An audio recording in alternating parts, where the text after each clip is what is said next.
All right, ready to dive in.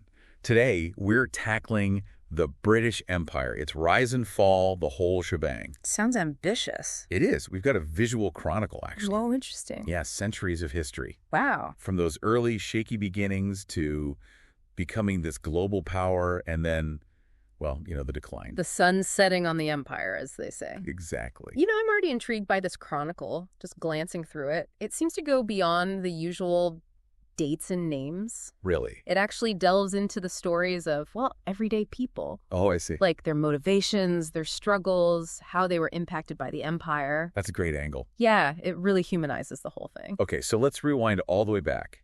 Before we even had the empire, what was going on in England? What set the stage? Well, picture this. England, constantly under threat. Viking invasions, right? This fight for survival against these, fierce warriors. Yeah, those Vikings were no joke. No joke at all. They were known for being pretty ruthless. Yeah, absolutely. It's during this time that figures like, King Alfred the Great become so important. Right, defending their Anglo-Saxon kingdom. Exactly. But it's not just about defense, is it? No. You also have England expanding into Ireland, into Wales. So these early struggles and expansions, are you saying those were almost like a training ground for their later ambitions? I think that's a great way to put it. Kind of testing out their strategies, their tactics. Precisely. And you see this, think of the Synod of Cashel in 1171. Okay. Irish leaders actually acknowledged Henry II as their sovereign. So basically saying, okay, you're in charge now. Essentially, yeah.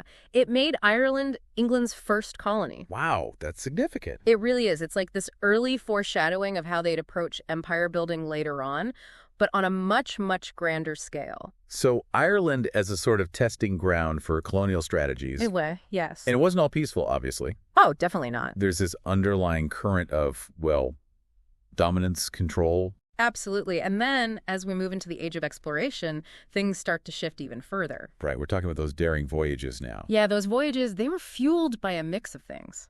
Ambition, the allure of the unknown, and let's be honest. Greed, yeah.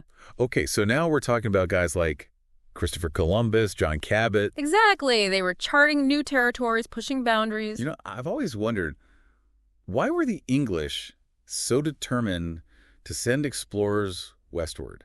Wasn't Spain already, dominating the Americas at that point? Well, remember, it was a time of intense rivalry between these European powers. Right. They were all competing for control of trade routes, resources, global influence, basically. So it was like a race to grab as much land as possible. In a sense, yes. And England, despite Spain's early lead, they saw the potential in the New World. Okay, so it was about keeping up with the Joneses, or the Spanish in this case. Exactly. Well, wait, wasn't John Cabot Italian? He was, yeah. So why was England backing him? Well, Cabot needed financial backing, which he found in King Henry VII. I see. So in 1497, Cabot lands somewhere on the coast of North America, probably Newfoundland, and claims the land for England. So while Columbus is opening up the Americas for Spain, Cabot's doing the same for England. Right, just in a different part of the continent. It was a strategic move by the English to, counter Spanish dominance. It's like this race for territory. Exact. Setting the stage for, a lot of conflict down the road. Definitely. And we can't talk about this era of exploration without addressing the elephant in the room. The slave trade. Yes. This horrific chapter, driven by greed and exploitation, it becomes deeply intertwined with the growth of the British Empire. It's a dark side that can't be ignored. Absolutely not. It's a reminder that this pursuit of wealth and power often came at a terrible human cost. A terrible cost. Think about someone like John Hawkins. Okay. English privateer, trader. He saw the massive profits to be made from enslaving Africans. And transporting them to the Americas. Exactly. It's awful. It is. And his voyages and countless others that followed, they really expose the brutality of this trade and the role the British played in it. It's a heavy topic, but an important one. Absolutely. So we've got these explorations, the drive for colonization, but things weren't exactly peaceful back in England either, were they? Not at all. Back in England, you have a different kind of storm brewing. The English Reformation. Right, Henry VIII, his break from the Catholic Church. Exactly. It sent shockwaves through the nation. The whole saga of Henry VIII, his quest for a male heir, and then boom, he decides to establish the Church of England. It's a story for the ages, that's for sure. It sounds like a soap opera, But the consequences were very real. Oh, absolutely. Imagine for centuries the Catholic Church had been the bedrock of English society. And then suddenly, And then suddenly their king declares himself the head of a new church, a radical shift. and that led to... Decades of religious and political instability. And that instability, how did it impact the empire's growth, do you think? Well, think about the Puritan migration to Massachusetts. Oh, right. These were devout individuals seeking religious freedom. They were fleeing persecution under the Church of England. So they saw America as a refuge. Yes, as a place to build a new society based on their own beliefs. It's interesting to contrast their motivations with, say, the colonists in Jamestown. Right. One group fleeing persecution, the other chasing economic opportunity. It just shows how complex the empire's expansion really was. Absolutely. Driven by a whole tapestry of reasons. And sometimes those different motivations would clash, Oh, yeah. creating tension within the empire. For sure. And the English Civil War, that's a prime example of that internal struggle. That clash between King Charles I and Parliament. Exactly. It was a battle over power, over authority, over the very nature of how England should be governed. And in the midst of all this turmoil, the empire kept expanding. It did. And you see the rise of powerful entities like the British East India Company. They start to make their move into India, a land just ripe with resources and opportunities. So England's embroiled in civil war at home, but its reach is extending to these far-off corners of the globe. Exactly. It really shows how relentless their ambition was. It does. And their influence in India, it just kept growing, culminating in the Battle of Plassey in 1757. Okay.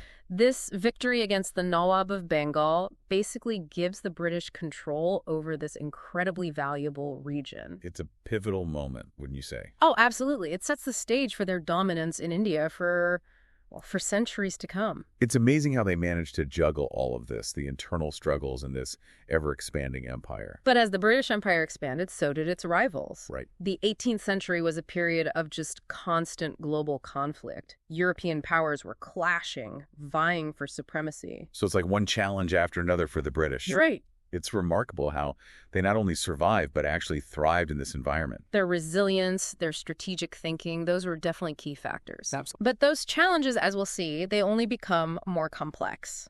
And eventually they'll start to contribute to the empire's decline. A foreshadowing of things to come. Exactly. And as we move into the late 18th century, well, those cracks we mentioned earlier, they start to widen. Things start to unravel a bit. Okay, so let's talk about that. We're talking about the American Revolution, right? What led to that breaking point? It was a lot of things, really. Growing discontent in the colonies, for one, but also, the rise of these new ideologies. What do you mean?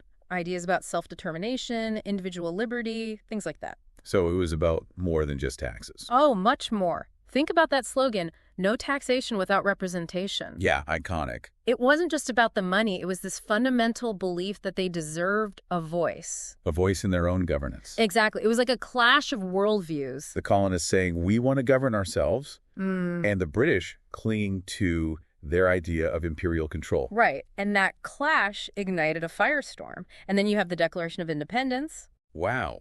Talk about a bold move. Right. This declaration of separation from Britain. It's like they were saying, we're done with you. Essentially, yeah. It was a huge risk, declaring war on the most powerful empire in the world. I mean, it's incredible when you think about it.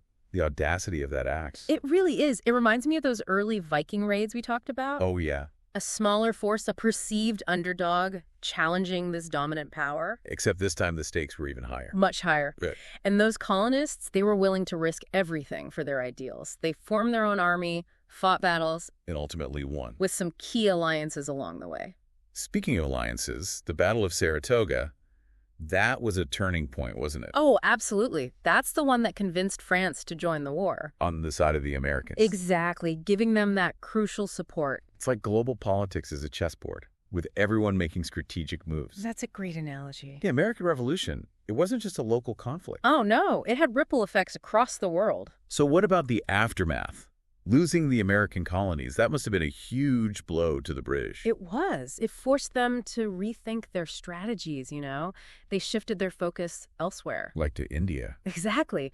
India became increasingly important to their economic and political interests. Okay, so the empire readjusts. But it wasn't smooth sailing. You also have the rise of Napoleon Bonaparte in Europe. Oh, right, Napoleon. That had to throw a wrench in things. It did. The Napoleonic Wars, they lasted for over a decade. And they were a defining moment for the British Empire, wouldn't you say? Oh, for sure. I mean, they were facing this brilliant military strategist in Napoleon. A real threat to their dominance. Exactly. On land and at sea. Those epic naval battles, those must have been something else. Imagine warships, armed with cannons, clashing on the open sea. It sounds intense. It was. The Battle of Trafalgar, for instance. The one where the British Navy defeated the combined French and Spanish fleets. That's the one. It was a huge victory for the British, securing their control of the seas. But it came at a price, I imagine. Yeah. These wars, they were costly. Draining resources, manpower, and all of that. Exactly. And they also exposed some of Britain's vulnerabilities. And wasn't this around the time of the War of 1812, too? The second conflict with the United States? You're right. That's often overshadowed by the Napoleonic Wars, but it was another strain on British resources. So they're fighting on multiple fronts, dealing with the fallout from the American Revolution. It was a complex time, to say the least. It's amazing how they managed to navigate all of that. We were resilient, that's for sure, and adaptable. So despite these challenges, the British Empire enters the 19th century even bigger than before. It does. It's like they just kept expanding. I mean, the phrase, "the sun never sets on the British Empire," really sums it up. Ta-da. Territories on every continent, influencing global trade, culture, everything. A truly global power. But even at its peak, there were those underlying issues, right? Those ideas about self-determination that fueled the American Revolution. They didn't just vanish, did they? Those ideas kept spreading. And gaining traction around the world. And influencing thinkers and activists. Exactly. And as we move into the 19th century, they start to take root in the colonies themselves, especially in Africa. Let's talk about Africa. The scramble for Africa, this mad dash to carve up the continent. It was a period of intense competition fueled by colonial ambitions. European powers just drawing lines on a map, dividing up territories. With little regard for the people who already lived there, the Berlin Conference of 1884, that really exemplifies that. Just a bunch of European leaders deciding the fate of an entire continent. It's a stark example of how they disregarded African sovereignty. And the British were right in the middle of it all, weren't they? Oh, absolutely. They were acquiring huge swaths of land across East, West, and Southern Africa. Driven by economic interests, of course. Resources like diamonds, gold, rubber, those were seen as essential to maintaining British power. But also that belief in their own superiority, right? Yes, that played a role too. This idea that they were bringing civilization to these lands. But this expansion, it wasn't always easy, was it? There was resistance. Oh, definitely. The Boer Wars in South Africa, those were particularly brutal. Those were fought against Dutch settlers, right? Yes. The Boers, they had established their own republics. And they resisted British attempts to take control. Fiercely. And those wars, they were marked by some horrific tactics. Scorched earth policies, concentration camps. It was a dark chapter. A very dark chapter. It shows that the expansion of empire, even at its height, could be incredibly violent and oppressive. So even as the British Empire is consolidating its power in Africa, those cracks are starting to show again. Right, and then World War I comes along. It was a catalyst for change. In what way? Well, it really tested the empire's unity, exposed its vulnerabilities. And fueled those calls for independence in the colonies. Exactly. And as we'll see, the war's aftermath, it really reshaped the global order and ultimately led to the dismantling of the British Empire as we knew it. So here we are, World War I. A pivotal moment, right? We've talked about the cracks in the empire, the unrest in the colonies. What happens when this global conflict hits?